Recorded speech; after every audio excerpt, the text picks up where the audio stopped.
All right, there we go. Now we're live. Sorry about that, folks. Once again, I seem to have more concurring internet issues, so apologize to those people for that first stream, but we're back. So welcome, everyone, to the ARCA Racing Podcast. I'm your host, Colby Evans, a.k.a. Start and Park Car from Twitter.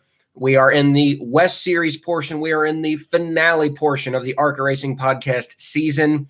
The East Series has concluded. The main series has concluded. The West Series still has a couple races left, as it's kind of weird. Like I said, the West Division is the one that ends the year, but that's what makes this series so much fun. So we're going to talk about the Las Vegas Motor Speedway Bullring, a fun little short track that is right behind, literally like right behind Las Vegas Motor Speedway. Wonderful little short track. And we're going to be talking about the West Series return to Madera, a track that I personally had never heard of. I'll admit, I'd never heard of Madera Speedway. The West Series has run there previously. They're returning for the first time in 14 years. We're going to preview that. We still got a championship battle on our hands. And we had a very surprise winner at Las Vegas. So like I said, guys, a lot to talk about today for the West Series. We're going to go through my little intro. I go through at the beginning of every podcast, and we will jump right into the ARCA West action. So you guys know the drill. Follow me on social media. Start and Park Car on Twitter for all ARCA tweets, lower budget NASCAR tweets, and occasional fun stuff I tweet sometimes. We just passed over 5,200 followers. Thanks again, guys, for your continued support. That means so much to me. And like and subscribe to this channel. Turn on that bell for all notifications. So you guys never missed a podcast when we go live. That way you guys always get the notification. We just hit over 1,300 subs. Our next giveaway will be at 1,500 subs. And if you want to be a part of that giveaway, again, all you have to do is leave a like on the videos and subscribe to the channel. It's that simple. And, of course, check out theracingexperts.com for all NASCAR media-related content, as they are the official media partner of this podcast. Whew, it's a long intro. So the ARCA West Series at the Las Vegas Motor Speedway Bullring. First off, I love the track. I personally think the Truck Series should race there instead of the Las Vegas Motor Speedway. I think the Truck Series would kind of be a better fit, because they started off as a short track series. I feel like the Truck Series would fit better. I don't know what you guys think on that, but I've heard a lot of people say that for the last couple years in the Truck Series. I really do believe that they would put on a good show. You have Xfinity and Cup at the Las Vegas Motor Speedway, and you have Trucks and ARCA West at the Bullring. That way you're selling both tracks, two big races for both series, and I feel like it would bring in a lot of money because, let's face it, the Truck Series crowds at Las Vegas have been dismal. The racing hasn't been very good. I'll admit this year's Las Vegas Truck Race was not very well. So before we get into the ARCA Star, I just wanted to say that I really do think the Truck Series would benefit going to the Las Vegas Bullring rather than actually going to the Las Vegas Motor Speedway 2. I just think the Bullring would be a better fit. The ARCA Series, they've been going to the Bullring for a long time, even going back to the K&N days. We had a lot of hype for this one. We had 22 cars on the entry list. One did withdraw, Tim Goulet in the 31. As we know, Rise Motorsports from the main division, they were going to run this race. However, funding issues and sponsorship, especially the travel all the way from North Carolina to Las Vegas and back for an ARCA team. That's just brutal, man. It's absolutely brutal. So it's not shocking to me that they did withdraw. I hate to see that because I love Tim Goulet. Everyone knows we all love Tim Goulet on this show. But that still left us with a solid 21 cars to put on a good show. No starting parks. No starting parks. You don't really see many starting parks in the West Series anymore. It's just kind of gotten to the point where, especially with how much it costs nowadays to show up, you'll still see it in the main division, of course, but in the West Series, if you show up, you're there to race. You're there to race. You're not there to start and park. You're there to race. You're there. Yeah, it's just kind of how it's come to at this point with kind of how everything is. We did have some returning faces. We had Bobby Hillis Jr. returning for the first time, since Phoenix. We had Eric Red in the 66 team returning, I believe, since this race last year or Phoenix earlier this year. We had Robbie Keneally. He was back again. RJ Smotherman was back with his own organization mixed with John Wood. Dustin Ash, he was making his debut. He was a well-known native in the Las Vegas area at that track, winning many races. Mariah Bodriau, who we have not seen in a while. She drove the 77 for Joe Nava's team. And of course, we had, like I said, we went through, in my opinion, what the coolest, if not the coolest racing name in ARCA. There's a lot of cool names in racing. There is. But Monty Tipton was listed in the 49. That I cannot get over how awesome of a name that is. That is a perfect name for a race car driver. Shout out to Monty Tipton. That is such an awesome name. I cannot say his name enough because it's so funny. It's such a funny, cool name. Love Monty Tipton. Awesome name. Then we had Dylan Cappelo. He was driving the number 88 for the Naki Klur team. Of course, with Bradley Erickson moving to the Jorfar team with Bradley Erickson. They're kind of a combination effort organization. And Dylan Cappelo, who is actually, this was kind of a cool thing for Dylan. He is actually the Truck Series engineer for Front Row Motorsports. So it's kind of cool. We had a NASCAR crew member in this race, as Dylan is a full-time crew member for that series. Obviously, the Truck Series is not racing this weekend, so Dylan coming back to his short track roots. So like I said, lots of fun heavy hitters in the field. We had picked Caden Honeycutt to win on last week's show. I thought he was going to dominate the race again. Boy, was I wrong. It started off issues all day for the 17 team, which would lead to a very, very long day and disappointing run. We'll start off with practice. Practice, of course, took place earlier that day, as most West Series races are just one-day shows. All 21 cars took a lap. And the one thing that is so hey, I'm not ranting about Monty Tipton. I'm ranting about how cool his name is. Monty Tipton deserves it. Monty Tipton's cool. But yeah, we're talking about the West Series. And it amazes me how close the West Series field is. We talked about back at Toledo with the main division, how 1st to 18th was separated by almost 3 to 4 seconds. The one thing that I really love about the West Series more than the other two ARCA series is how close the field legitimately is. 1st to 21st is only separated by 1.2 seconds. That's usually 1st to 10th in the main division. When you really look at it, 1st in practice to 15th in ARCA West practice was separated by just half a second. That is really impressive for a series like this. And I think it really constitutes on why we love and prefer the West Series so much. I'm not afraid to admit, even though I work in the main division of ARCA, I plan on driving in the main division of ARCA. I'm not afraid to admit when I say that the West Series puts on the best racing. I'm not afraid to admit that. I think that's 100% true, that the West Series in ARCA is the best of the 3 ARCA series. And I think it's been that way consistently for the last 3 years. 2021 was absolutely the best season for the West Series in a long, long time. That was such a fun year when we had 7 guys, logistically 7 guys, go into Phoenix, the season finale, with a shot at the championship. That was so much fun. Even last year, when Jake Drew ran away with the season, it was still a great year of racing. This year, it's been okay. It's been okay, but it's definitely been better than the main division and certainly better than the East Division. But I just really wanted to point that out about how much closer the West Series is, the whole field is, than the main division. And I wonder if that's just because most of the West Series field runs Yates motors, not the Ilmores and Legacy motors. The Yates motors are considerably cheaper than the Ilmores. In my opinion, they last better, but it's just great to see a field like this so close together. Like I said, the guys who are really struggling were the guys we would expect to. David Smith, he's kind of the, Brad Smith, Wayne Peterson in the field. Same with Bobby Hillis. They're the guys who are usually last.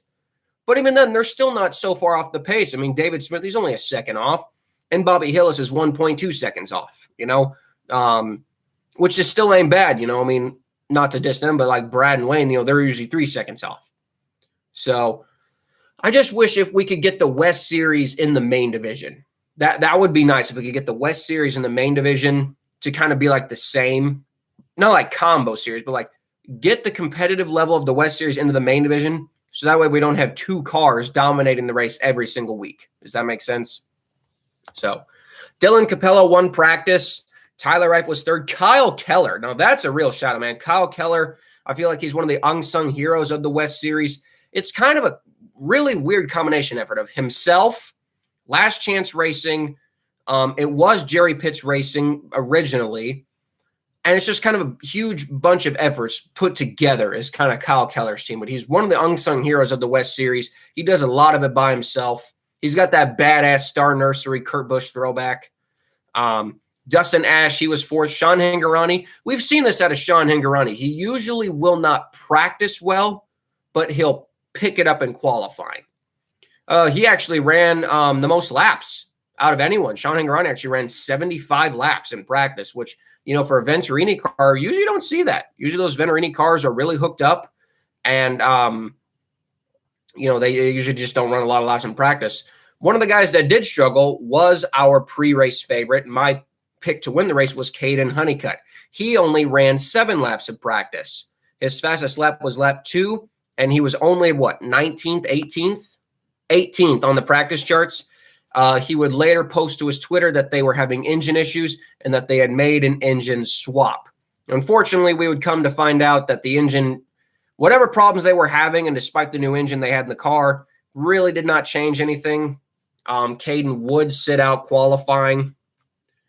Qualifying results.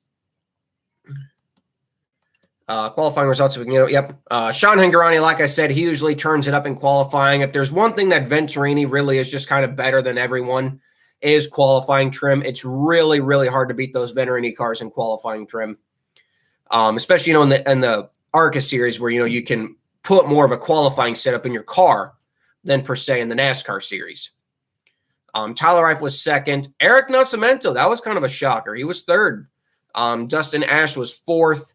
Trevor Huddleston was fifth. You know, Dylan Cappelo, he was first in practice and down to eighth. That just shows how deep the West Series field, you know, like I said, really, really is. That, you know, the guy who won practice can qualify eighth. But in general, he's only, a tenth and a half off the pole? That's what I really appreciate about the West Series, is how close the division really is with each other. Yeah, like I said, 20 of the 21 cars took a lap. Like we said, Caden was the only car not to take a lap. And the race was set for Friday night. Luckily, the stream came on. Our man, official PR director for ARCA, Charlie Krall, was on commentary. Shout out to Charlie Krall, man. He really does not get the appreciation he deserves sometimes. I think people forget that the guy who's doing commentary for these East and West races is actually Charles Krall. He's the guy who does, I believe he's kind of like the head PR guy for ARCA, but just a little tidbit if you guys did not know that. That's who is doing commentary. Charlie Krall, one of the, if not the main PR guy for the ARCA Racing Series. He's been there for a long time, and I love Charlie. Love Charlie to death. I always say hi to him at the track. So yeah, then we get to the official race itself. The 2023 Star Nursery 150, and boy, we start off with chaos. Usually this track brings the chaos, which we expected. We got going green. Almost immediately, we had contact in the field. Sean Hingorani, like we said, we knew Sean was going to be tough to beat if Caden Honeycutt was having issues.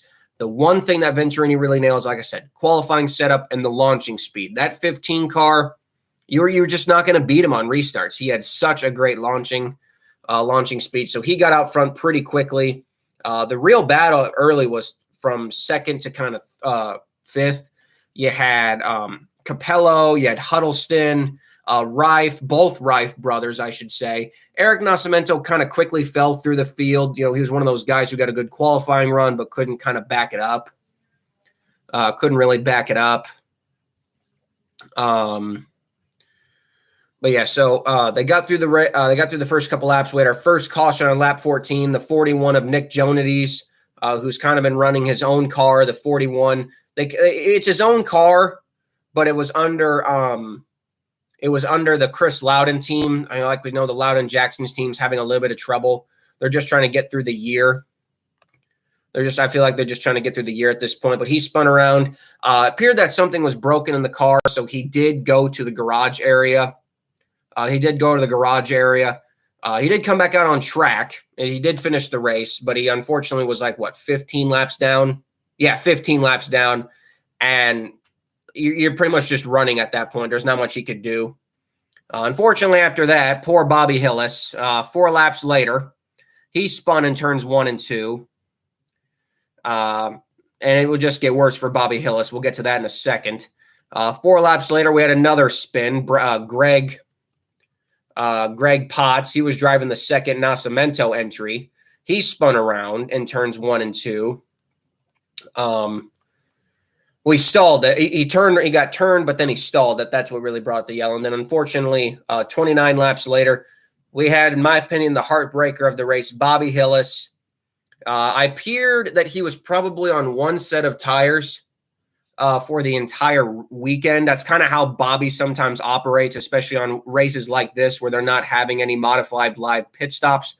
Bobby will usually just run the whole weekend on one set, practice, qualify, and race on one set of tires because, well, that's all you have the budget for, you know.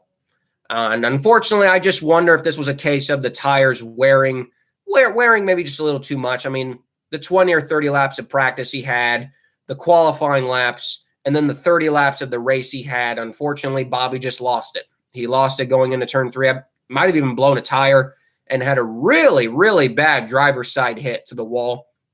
And remember, the Las Vegas Motor Speedway Bullring does not have safer barriers. So any driver's side hit to the outside wall, that's rough, man. That's really rough. And especially when you consider Bobby, he's not a young guy. You know, he's in his 60s. He's not a young guy. So any kind of time you see a driver over the age, in my opinion, over the age of 50, taking an outside hit like that to the wall, that's scary. It's definitely scary. And it was great to see Bobby. He took his time, but he did get out of the car. Unfortunately, though, that was his primary. He does have a second car. He's got a white car, and he's got the neon orange car that he uses at the road courses. Unfortunately, this was his primary, and it's not totaled. His car is not totaled, but it's going to require a lot of suspension work, a lot of duct work. It's probably going to need a whole new left side, which Bobby really doesn't have the money for. He really doesn't. He barely has the money to show up. I mean, we'll be honest there. He barely has the money to show up. So I don't know. That really sucks for Bobby. I feel so bad for him. But I just wonder if that first spin maybe flat spotted a tire. He tried to keep going, and unfortunately it bit him. So that was kind of the heartbreaking moment of the race, in my personal opinion, because, man, we all love Bobby Hillis. Like I said, he's like the Brad Smith and Wayne Peterson of the West Division, and you always hate to see those guys have issues because, I mean, they scratch and claw just to make it to the track, not even to finish the race, just to get to the damn track. He is scratching and crawling to get there. So, yeah, then we go 8 laps. Takuma Koga, it's like, man, and then once Bobby got out, and then my other favorite guy got out. Takuma Koga, he had issues. We also need to step back a bit. Bradley Erickson, I tell you, man, the first 2 races have not gone very well for this new 23 team that Bradley Erickson is affiliated with in terms of ownership. 2 races so far, 2 poor runs. This car had a mechanical problem, and they retired from the race. This was not a start and park, but they retired from the race in a last-place finish. It's kind of got to hurt, you know, Bradley Erickson, knowing the fact that, spoiler alert, his old ride that he left would go on to win the race. So that's kind of got to be a little bit of a stinger. The 88 car also was running a Mustang body, so we had a huge mix of Mustang bodies and Fusion bodies in this race for Fords. It's kind of funny when you see that too. But yeah, 2 of my guys in the West Series were pretty much out. Bobby Hillis was out. Takuma Koga was out, so that sucked. Meanwhile, all this up front, like I said, Sean Hingorani really wasn't getting challenged. It looked like that Dustin Ash might have something for him. Might have something for him. He could kind of get there on the restart, but Sean could get away. Really kind of couldn't pull away from Dustin Ash. Dustin Ash would have the long-run car. So the 15 definitely had competition, but we had to get a long green flag run to kind of get that because the 15 had such takeoff speed. And again, I feel like that's where the Venturini cars are just built better than some of these West Series teams who don't have the manpower that Venturini does. But they can still bring it as hard as they can, of course. So we had another quick caution for Todd Souza. Then we got back going on this next green flag run for 29 laps. And unfortunately, the 5, literally the competition for Sean Hingorani, poor Dustin Ash is just dropping like flies through the field. He comes to pit road for a brief second. We never really found out why he did come to pit road, but it was just later determined I guess he just had an issue. I don't really know for sure. I don't know for sure, but just sucks to see because that Dustin Ash, like I said, he's one of those guys that, he's a local racer in the area. He does this on a part-time basis at the Las Vegas area. So when you get this chance at a high level, for him at least, you want to show off, and it sucks that he really didn't get to take advantage of it. So I was kind of wondering, man, who's going to take over, the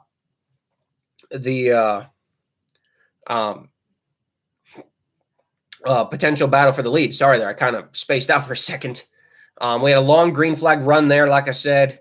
Hingorani continued to lead. We had Mariah Beaudriel. She spun on lap 119. And then this is where the race gets good. This is really where the race picked up. We went back going green again. And then we had an issue with the 15 car. Yes. Sean Hingorani, the leader, under caution, had appeared to be a fire coming out of his brakes, and it was smoking heavily. It's like, when he wasn't on the brakes, obviously they wouldn't smoke, but when he was on the brakes, it was blowing fire, blowing smoke. It was bad.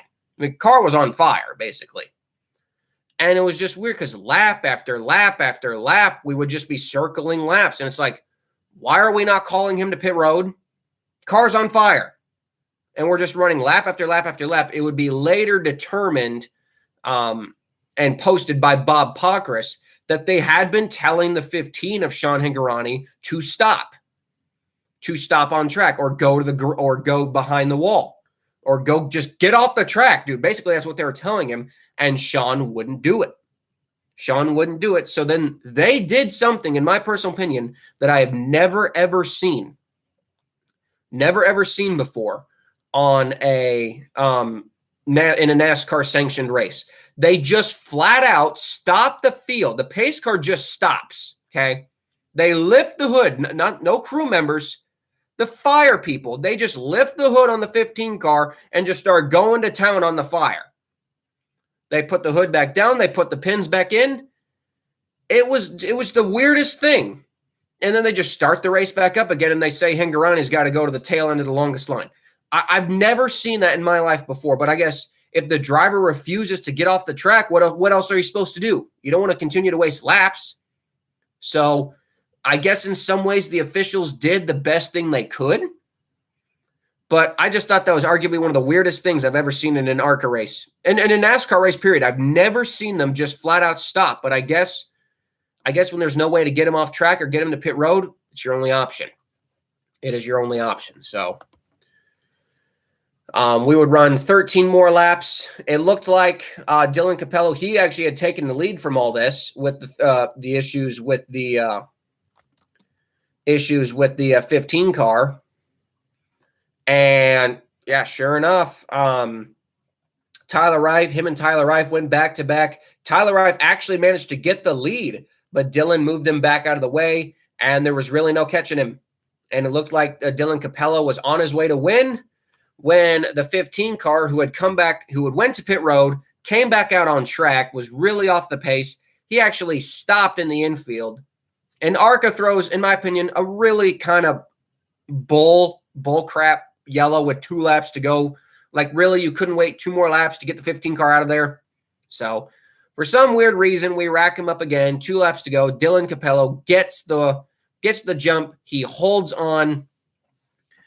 He manages to hold on, and he wins. And I got to tell you, man, this was a great upset victory, something you don't usually see in ARCA series. You see an upset win, but this really was an upset. Dylan Cappelo makes his first ARCA Menard Series West start since 2015, comes in and wins for the Naki Kluwer team. And an awesome win, man. An awesome win to see a team like this a full-time team, that they're not always up front in these West races, but when they are, man, they're there to win. They've had some tough luck this year. This was a brand new Mustang body. I think the first time that the Naki Kluwer team has ran a Mustang, and they won. So you got to love it, man. Second place was Trevor Huddleston. Major points gained for Trevor Huddleston today in the championship battle over Sean Hingorani. Tanner Reif was third. Another solid performance for Tanner in the Bill McAnally car. Tyler Reif was fourth. Eric Nascimento came back from a lap down to finish fifth. Kyle Keller, he was running top 5 at one point. He came home a solid sixth. Todd Souza, seventh. Robbie Keneally, eighth. We didn't talk about Caden Honeycutt because, well, he really didn't do much the entire race. He just kind of settled around ninth. He really didn't have a good car at all. RJ Smotherman, he rounded out the top 10. Eric Red was 11th. Greg Potts was 12th. Dustin Ash, again, once he got caught a lap down, he couldn't do anything. So he ended up 13th. David Smith ended up 14th. Mariah Bodriel, 15th. Sean Hingorani would end up 16th. Nick Jonades was 17th. Monty Tipton, he actually fell out of the race with a mechanical problem, so that sucks for Monty. Like I said, 19th Takuma, 20th was Bobby Hillis, and 21st was Bradley Erickson. So overall, in my opinion, one of the better West races of the entire year. A great one, great winner. The Las Vegas Bullring always puts on a good show. I love the West Series. The championship standings, in my opinion, we still got a battle on our hands. It's 26 points between Sean Hingorani and Trevor Huddleston. It's a lot of points right now. I know it is, but when you consider that we still got 2 races left, and we know that Phoenix is going to be a 30-plus car field, there's logistically still a chance that Trevor Huddleston has a chance at this championship. It's not over just yet, guys. It is not over. Excuse me.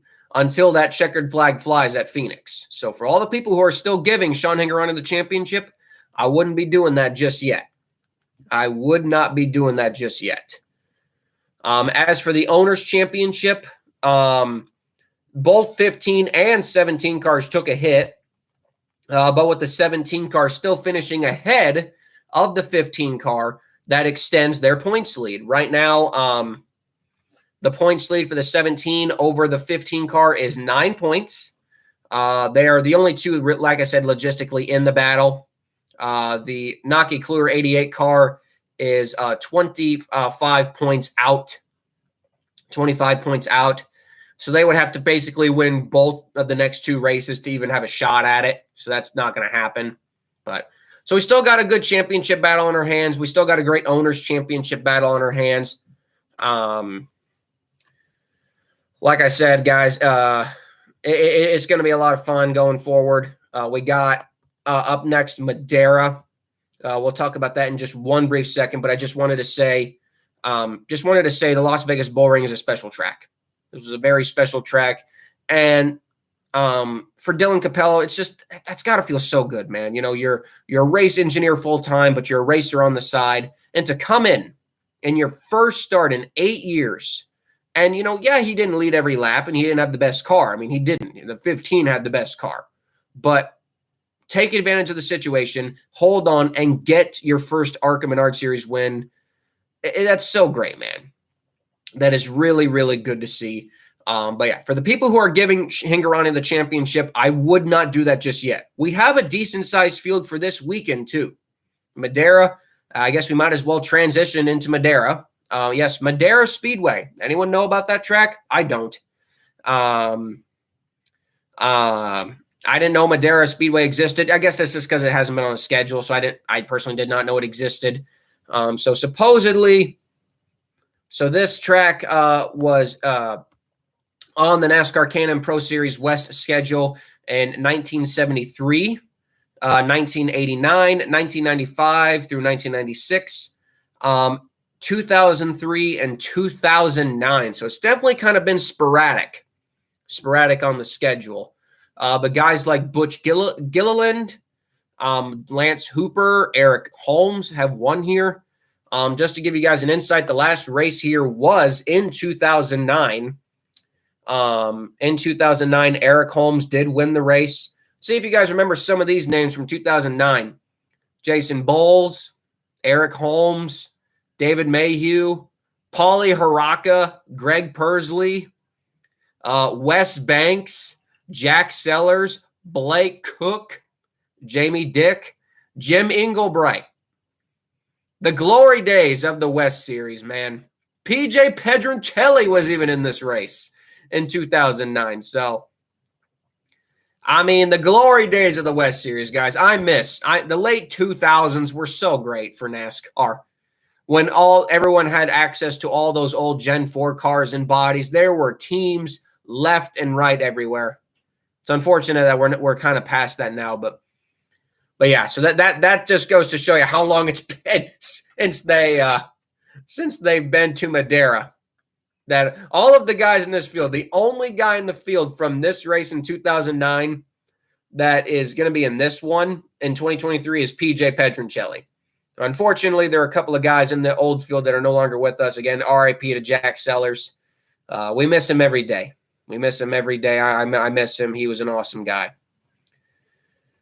But yeah, so they returned to Madera. They only had 20 cars. And for this race, we'll have 21. So we're actually doing better than what we did back in 2009. So I'll give that a win. The entry list for the the 5150 JR Homecoming ARCA Menard Series 150, presented by the West Coast Stock Car Motorsports Hall of Fame. Wow, that is a long race name. We got the number 1 of Robbie Keneally, the number 3, of course, of Todd Souza, the 4 of Eric Nascimento. Dustin Ash returns for a second week. Good old Takuma Koga, Tyler Reif, Sean Hingorani, the 17 of Caden Honeycutt. Ethan Nascimento, he returns to the 21. Bradley Erickson returns to the 23. Yes, PJ Pedroncelli with his own team is back. It's a combination effort with ARCA West Series driver Rod Nealand. RJ Smotherman in the 38. Nick Jonades is back in his own 41 car. Good old Monty Tipton with that badass name. He's back in the 49. Trevor Huddleston in the 50. Ryan Philpott in the 52. Kyle Keller in the 70. Brody Armtrout will be in the 77, and obviously a new driver. Joey East in the 88, and of course, good old David Smith in the 05. So again, a very, very solid field. Madera is kind of a small track in general. It's a third of a mile. It's a very, very, very small track. So 20 cars is more than enough to put on a good race. More than enough to good. More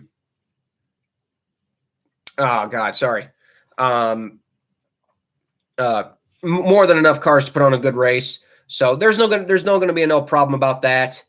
And this is just like Shasta, where you know, everybody comes into this with an open book. Nobody has an advantage going into this track, and that's why I feel like we cannot count out. Especially knowing on a third of a mile track, I really would not count out the 15 getting junked. I wouldn't count out the 50 getting junked. Somebody's going to get junked. We'll just say that. Someone might get junked in this race. So, I don't know, man. It's going to be a fun race. My hopeful pick for the win, I'm going to go with PJ Pedroncelli. You know, it's his first race, probably his only race of the year that he's going to run. So, you know, he's going to run to win. He's not gonna lay back for anyone. He's not going to be there to run third. He's going to be there to win. So it wouldn't shock me if we see PJ Pedroncelli be extra aggressive for this one. He is my pick to win this race. My underdog, I will take Dustin Ash. Those Jerry Pitts cars, man. Those Jerry Pitts cars are a lot better than people give them credit for. Jerry Pitts, I feel like, is like the unsung hero of the ARCA West Series. He really does bring some good cars and bring some good equipment. It's just not at the level that some of the other top ARCA West teams are at. So, we can agree. Takuma Koga, he's not the best driver, but he's awesome.